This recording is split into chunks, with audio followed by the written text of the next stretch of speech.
Okay, so you're someone who loves to connect the dots, Mm. right? See the patterns that maybe other people miss. You like figuring out how things work, the deeper structure of it all. Well, let's take that same curiosity and apply it to something we all deal with, human behavior. Especially when it comes to learning, growing, how do we create the best possible environment where good stuff thrive and challenges are met head on? That's what we're diving into today. Yeah, it's a fascinating puzzle, And the folks who wrote Discipline with Dignity, they've been wrestling with this for a while now. Actually, they revisited their own work after a decade, and it's interesting how fired up they still are about these ideas. Shows you how powerful these core principles really are, even in a world where tech is changing everything so fast. You're right. They point out that while our gadgets and gizmos keep getting more and more advanced, the things that really drive us, that lead to true success, they haven't changed that much. It's about making good choices, having self-control, and knowing how to connect with other people in a meaningful way. Those are the timeless skills, the things that really matter at the end of the day. Wouldn't you say so? No matter how crazy technology gets. Absolutely. You hit the nail on the head. And what's really cool is that while this book is about discipline in schools, it gives you this amazing framework for understanding people, period. Doesn't matter if it's in a classroom, at work, or even just in your family. The authors, they've worked in all sorts of schools, inner city, rural, suburbs, you name it, and they've seen it all. So they've figured out how to create positive behavior, how to step in when things go wrong, and how to help those kids who are constantly struggling. So for you listening right now, think of this like we're giving you the cheat codes to human behavior. We're cutting through the fluff and getting to the good stuff. What motivates people? How do you deal with them in a way that shows respect but also gets results? How do you build stronger relationships in every part of your life? And we're going to do it all without getting lost in the weeds, no jargon, just straight up insights. Exactly. We'll be covering some really big ideas, like how the authors themselves, their thinking on discipline changed over time as they learned more. Then there's the importance of those uniquely human skills, self-discipline, communication. Those are always in demand, no matter what. We'll also dig into basic psychological needs because those are like the fuel that drives all behavior, good or bad. And we'll see how good discipline is actually woven into the fabric of good teaching. It's not a separate thing. And let's not forget, their three-pronged approach to discipline prevention, action, resolution, it's a whole system. We'll talk about why teamwork beats competition every time, all those factors, both inside and outside school, that can lead to problems. And the big difference between rules, consequences, and the principles that guide them. We'll even talk about teaching responsibility instead of just blind obedience. Okay. By the end of this, you'll have a whole new way of looking at how people interact. It's going to be eye-opening. Let's kick things off by looking at how the author's own views on discipline have changed over time. It's fascinating. They're really open about how some of their earlier ideas evolved as they gained more experience, more insight into the complexities of human behavior. They even admit they got some things wrong. It shows you that this whole field of understanding why people do what they do is a constantly evolving thing, like any science, really. And they make a really strong point that while technology is going to keep advancing like crazy, it's those core human skills that will always be valuable. I'm talking about clear communication, making good decisions, solving problems effectively, following the rules when they make sense, and even knowing when to challenge rules that don't. Those are the foundations for success in life, far more important than just knowing how to use the latest gadget. You nailed it. They call those the sustaining qualities, and they're absolutely essential in just about every situation you could imagine. And their whole philosophy, discipline with dignity, that's all about cultivating that kind of responsible behavior. What Mhm. makes it so powerful is that these aren't just classroom strategies, they're tools for life. Now, let's get down to brass tacks. They spent a good chunk of time talking about the link between our basic psychological needs and how we behave. Okay, let's break this down a bit. What are those needs, and how do they shape the things we do, even stuff that looks bad on the surface? Well, their idea is that everyone has these fundamental needs, right? And if they aren't being met in healthy ways, people will try to fulfill them in any way they can, even if it means acting out. So, what are these needs? They talk about safety, feeling secure and protected, belonging and significance, feeling connected and valued, power and autonomy, having a sense of control over your own life, and competence and mastery, feeling capable and effective. So, like that kid in class who's constantly disrupting things, maybe trying to get attention, are they really just a troublemaker? Maybe not. See, if a student feels unsafe at school, or if they feel invisible, like nobody cares about them, they might act out just to try and get noticed. It's their way of trying to feel significant or to grab some control in a situation where they feel powerless. And if they're struggling in their classes or feel like they don't fit in, that frustration can come out in all sorts of ways. It's like they're desperate to be seen, even if it's in a negative way. The big takeaway here is that if you can understand these unmet needs, it changes how you see challenging behavior completely. Instead of just reacting to what's on the surface, you start looking deeper and you try to create an environment where those needs can be met in positive ways. It's not about punishment, it's about understanding the root cause. That's a huge shift in perspective, isn't it?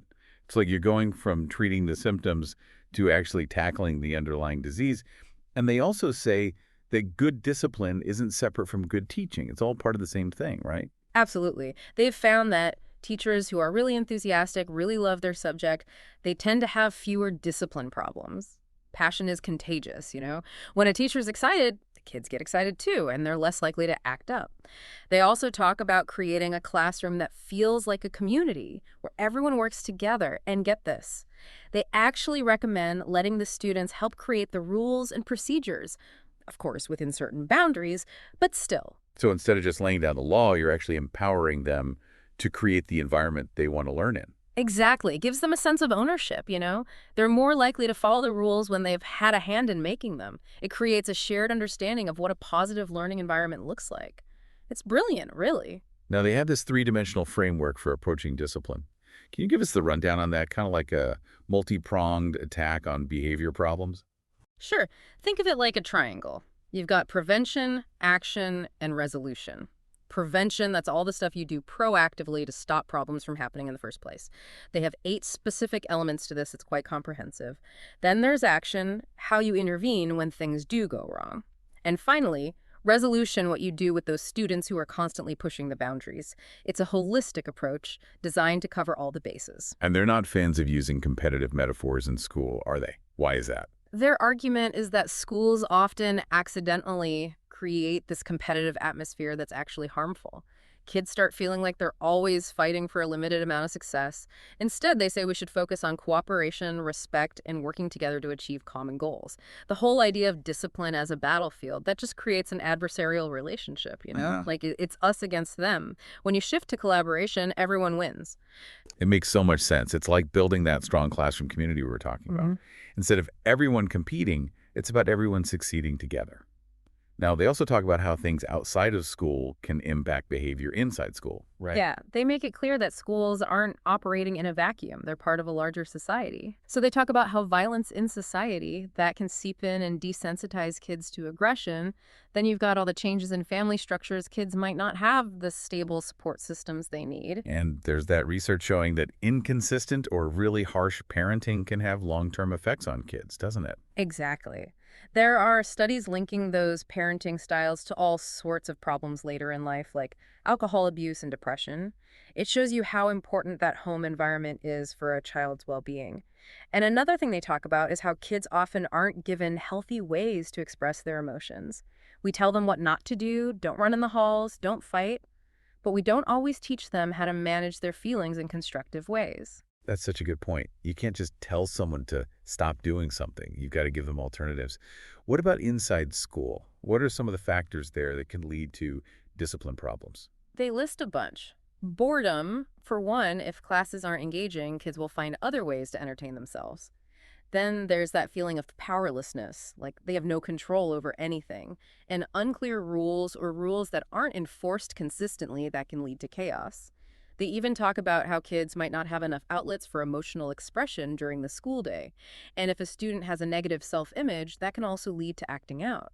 What's really cool is that they suggest creating working groups that include teachers, administrators, parents, and students to come up with ways to address these issues. Like one school they mentioned actually gave students a voice in school decision-making, and that helped them feel more empowered. So by creating a school environment that's more engaging, more empowering, and more emotionally supportive, you can head off a lot of those discipline problems at the pass. You got it. It's about creating a positive school climate where kids feel good about being there. That's huge. Okay, let's talk rules, consequences, and principles. They say it's important to understand the difference between these things. What's the key takeaway for us? Okay, so rules, those are mainly about keeping things safe and orderly in the moment. They work best when they're focused on specific behaviors, clearly defined, no gray areas. Consequences, on the other hand, those are designed to change behavior in the long run. They help people understand the impact of their actions. And then there are principles. These are the big picture values like respect, responsibility, fairness. They're the foundation for both the rules and the consequences. They say that vague rules, like just telling someone to be respectful, those don't really work because people need to know exactly what that means in terms of behavior. So clear rules for immediate order, consequences for long-term change, and all of that guided by these bigger principles. Makes sense. Now, they also talk about the responsibility model versus teaching obedience. What's the difference in those approaches? The responsibility model, that's all about getting students involved in the process, even in making the rules and figuring out the consequences. It takes more time and effort up front, and the change might be slower, but it's more likely to stick because they're learning to regulate their own behavior. Teaching obedience, that's more about external control. You do what I say, or else. It might work in the short term, but it can backfire because they're not really learning why the rules exist. They're just trying to avoid getting in trouble. It's the difference between compliance and actual understanding. And this ties into that whole concept of locus of control, doesn't it? Exactly. That's about whether you feel like you have control over your own life. An internal locus of control means you believe your actions determine your outcomes, while an external locus of control means you feel like things just happen to you. The authors say that developing an internal locus of control is key to becoming a responsible person who can learn from their mistakes. Think about it. Do you generally feel like you're in the driver's seat of your life, or are you just along for the ride? That's what we're talking about here, and they say it's crucial to help others develop that driver mentality. So how do you actually foster that internal locus of control in others? What's the secret sauce? They give some really practical tips. Consistency is key. The rules and consequences need to be predictable. They also talk about giving clear, timely feedback so people understand the impact of their actions. And giving choices, that's huge. When people have options, they feel more in control. And getting them involved in planning and problem solving, that also helps. When consequences are logical and connected to the behavior, people are more likely to learn from them.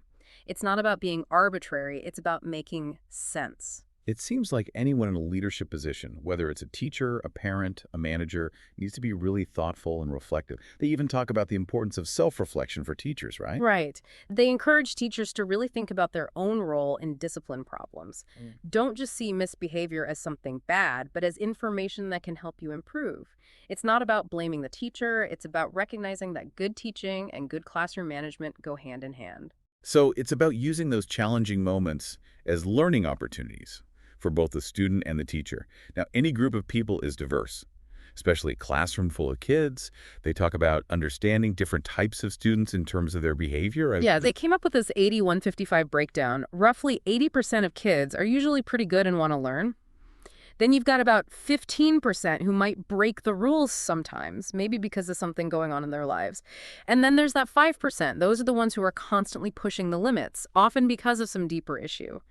They say it's really important to have a discipline plan that works for that middle 15% without punishing the good kids or making things worse for the most challenging ones. So a one-size-fits-all approach just won't cut it. Nope.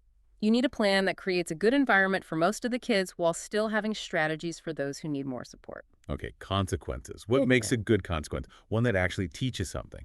They say a good consequence should be clear, specific, predictable, related to the rule that was broken, not too harsh, and most importantly, instructional. It should be a learning opportunity, not just a punishment.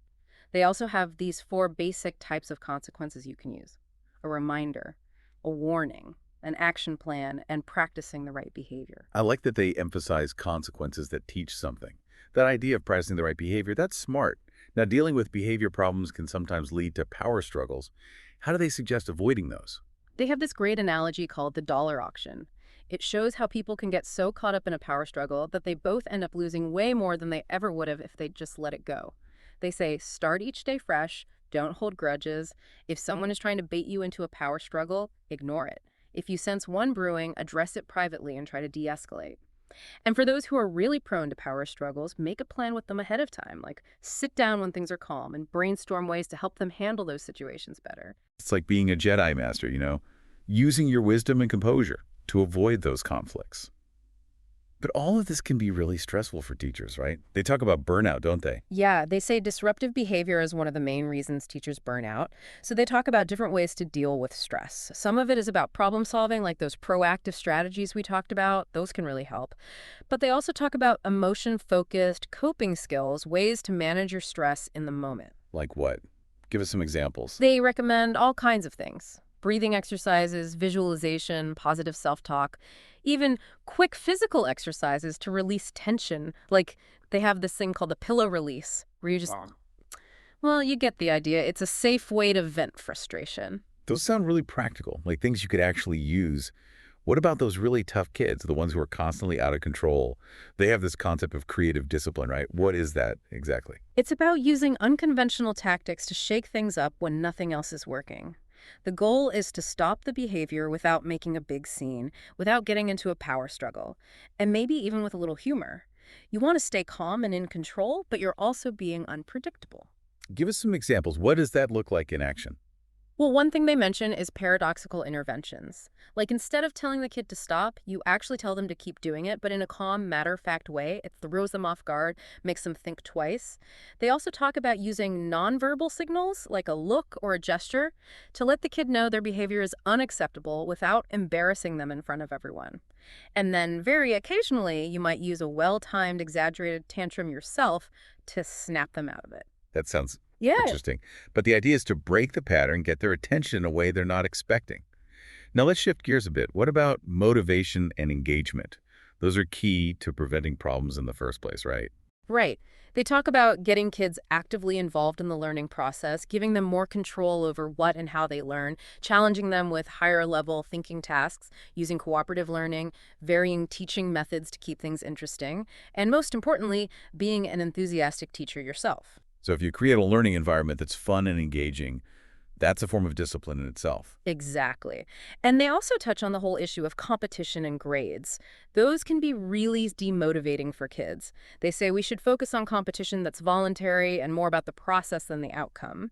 And when it comes to grades, they suggest making it possible for more kids to get A's, especially those who are behind, by adjusting how you teach and how you assess them. So it's about creating a system where everyone feels like they have a chance to succeed, where effort is recognized. They also talk about cooperative learning, right? Yeah, that's when students work together in groups. It can be really effective for boosting motivation, improving learning, and reducing behavior problems. They do address some of the concerns people have with it, like what to do when one group finishes way ahead of the others, or how to grade individuals within a group. But they have solutions for that too. So teamwork makes the dream work. What about technology? How do they see that fitting into all of this? They acknowledge that technology can be a great tool for engaging students and personalizing learning. They give examples like interactive videos and online resources. But they also warn that technology alone doesn't guarantee better learning or behavior. It's how you use it that matters. So technology can be a powerful ally, but it's not a magic bullet. Now, what about students with special needs? Does their approach apply in those situations too?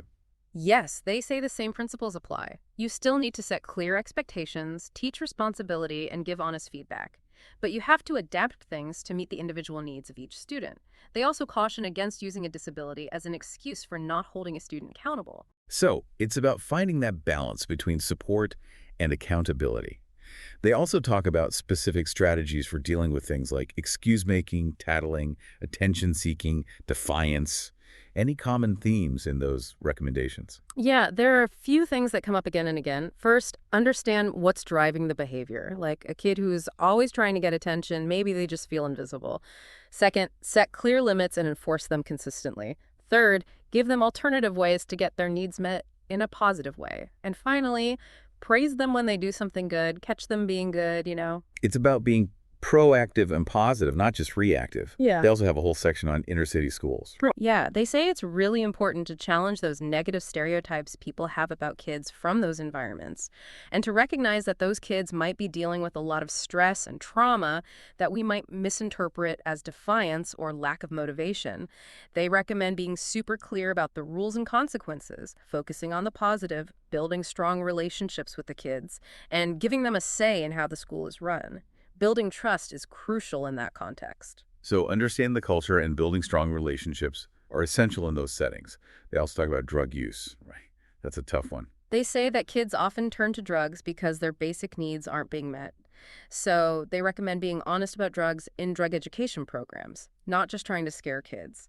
And they say that creating a positive school environment where kids feel valued and connected, that can help prevent drug use. It's about addressing those underlying vulnerabilities, making school a place where kids want to be. What about stealing? That's something a lot of schools deal with. They say stealing can happen for all sorts of reasons. Maybe a kid has unmet needs. Maybe they don't understand personal property. So you have to figure out what's going on while still holding them accountable for their actions.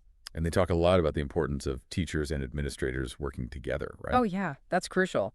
They say teachers and administrators need to be on the same page about the rules and consequences, and they need to communicate clearly. When a teacher makes a referral, that's usually a sign that they're really struggling and need help. So administrators need to listen and provide support. It takes a village, right? Discipline is a team effort. And they actually included some quotes from students in the book, didn't they? What did the students have to say? The kids, they mostly just want respect. They want to feel like their teachers see them as individuals, like they care. They appreciate teachers who are genuine, who listen to them, who are firm but fair. They also talk about how stressful school can be, and they wish teachers would be more understanding of that. It's a good reminder that at the heart of all of this are the kids themselves. So as we wrap up this deep dive into discipline with dignity, what are some of the key takeaways for you, our listener? The stuff you can apply in your own life, even if you're not a teacher. Well, one big one is the importance of understanding people's needs, whether it's a child, a coworker, or a family member. If you can figure out what they need, safety, belonging, autonomy, competence, it changes how you interact with them. And the other big one is communication. Clear, respectful, consistent communication. That's essential for setting expectations, giving feedback, resolving conflicts. Those skills will help you in any relationship. Couldn't agree more. And here's something to think about. How can you create more balance between structure and freedom in your own life? How can you encourage responsibility while also giving people the space to make their own choices, whether it's at work, at home, or in your community? And since effective discipline is really about understanding and empathy, how can you cultivate those qualities in yourself? What are some things you can do every day to strengthen that inner compass, to become a better guide for yourselves and others? For those of you who are now totally hooked on this stuff and want to learn more, check out some resources on conflict resolution, motivational psychology, or even leadership. This deep dive is just the beginning. There's a whole world of knowledge out there waiting to be explored.